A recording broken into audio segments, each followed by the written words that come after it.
The topic that we're talking about today is mewing. And what mewing is a set of habits or techniques that basically anyone can implement in their life in order to guide the development of their face.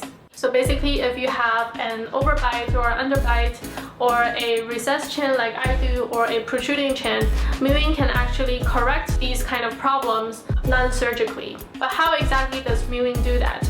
Well, the whole premise is that the bones in our face and I guess the rest of our body are not really set in place yet. They're still moving in a way that is reinforced by our daily habits. And in the process of adopting a set of new postures and habits in our life, our face and I guess the rest of our body is going to develop in a way that is healthier and more functional. And in the case of mewing, the change in facial structure can give you benefits like an easier time chewing down your food, easier time breathing in and out from your nose, and as a side effect, it can give you a more attractive face. So for me, because I have a recessed chin, it might look something like a forward growth in the bottom half of my face. Even though I'm 28 years old, so I'm past the age where you can see the most rapid change. I have been doing mewing for exactly 1 month, so there's not a huge amount of change in my face, but I have experienced some of the functional benefits of mewing. So number one, what you want to do is to stand up straight and make sure that your neck is in alignment with your back. So usually when we're using our phone or when we're on the computer, we tend to lean forward. And to counteract that, you want to kind of lean backward. Now, step number two is not only you want to stand up straight, you also want to do what is called the chin tuck. And this can be a nightmare for someone like me because like as you can see, there's a lot of extra fabric down here. But honestly, I don't think anyone cares. No one is looking at my double chin, and I don't think anyone is looking at yours either. So just do the chin tuck, and chin tuck is actually going to help you with the first step, because automatically when you do the chin tuck, you're kind of pushing your neck backward. So you're reinforcing the first step, which is to stand up straight. The benefit of the chin tuck and having a good standing posture is that you're putting less stress on your neck. So this might bring you back to high school physics. You know how there's a center of gravity, so say our center of gravity is our neck and the mass is our head. And if the head is like far away from the center of gravity, so if the mass is far away from the center of gravity, there's going to be more force exerted at the center of gravity. But if we are standing up totally straight, then there's zero distance between the mass and the center of gravity, which means there's no force. Just by implementing those two steps, you are not exerting any extra force on your neck, which I think is how it cures my shoulder and neck pains. It's very important that you do the first two steps before you do the third step, because the third step is actually quite difficult, which is having the correct tongue posture. So before I knew about mewing, I don't think anyone has ever told me about tongue posture. I just feel like in our society, like no one really knows about this. Because when your mouth is closed, no one knows where your tongue is. The most optimal place for you to rest your tongue is actually the top of your mouth. And this is something that I have never done in my life. But now I know this is actually the optimal position. So I'll just talk about my experience with tongue posture. So at first, I thought it's just the tip of your tongue. Like as long as like a part of your tongue is touching the top of your mouth, then you're fine. But actually, you're supposed to lift up your whole tongue, even the back of your tongue. I found that to be extremely difficult. Actually, when I first heard it, I thought that was impossible because my kind of face structure really doesn't support that position. So I watched a bunch of videos and I found one video by Astro Sky, and he mentioned mind-body connection, and that's when it all clicked for me.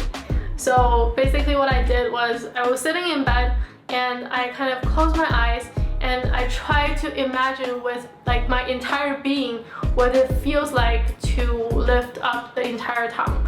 And I was like really focused, really trying hard, and for maybe a brief second I was able to do it for just 1 second, and that took all my energy. The second time still took a lot of effort, and I have to say now it's been a month, but I still can't just like casually have my tongue rest up there all the time. I still have to make a conscious effort to lift up my tongue, but it's gotten a lot easier. So it's actually really just a muscle and you have to keep working at it. And last but not least, there is an introductory step that I did before I got into MEWing, which is nasal breathing. Basically, you know, there's mouth breathing and nasal breathing, and mouth breathing is the bad one. And what you want to do is to breathe in and out from your nose exclusively.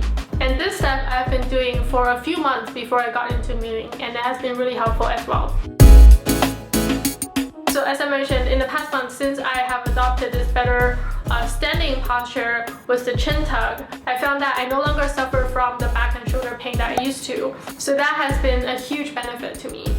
And the second benefit I've experienced is better breathing. A few years ago, I used to be a long distance runner, and in the past I always breathed in from my nose and then breathed out from my mouth. And when I started exercising again this year, I found it to be really difficult to only breathe in and out from my nose. And another thing is that in the past, for the first 5 minutes, usually I experience some kind of congestion, and I will have to carry a lot of tissue paper with me to blow my nose throughout the run. But now, since I've been more diligent when it comes to nose breathing, even during exercises, and also implementing the posture, and for the past few weeks, I actually found that I have no problem breathing in and out from my nose. I actually don't need to open my mouth at all. I no longer have that kind of congestion that I used to do. So I no longer need to carry a bunch of tissue paper with me when I run. And it's just a little bit less messy than it used to be. And the last benefit I experienced from nasal breathing is that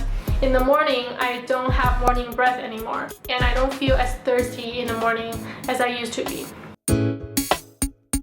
I don't think there's a huge difference when it comes to the way that my face looks.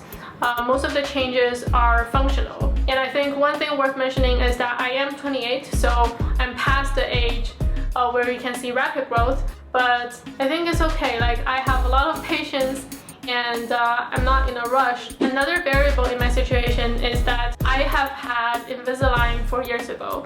So I did the treatment for 8 months. Then I got the wire behind both my top and bottom teeth. And also I have a nightly retainer that I wear currently every day. So I feel like because I have retainers, it might slow down my MEWing progress. But I just don't feel comfortable completely taking off all my retainers. And that's everything I have to report on MEWing. The next update is going to be the 6-month mark. And this video is really just to serve as a before. And I will be very interested to see what changes can happen in 6 months and compare that to what I have today. So I hope you found this video to be somewhat informative. Like, comment, and subscribe, and I will see you in the next video.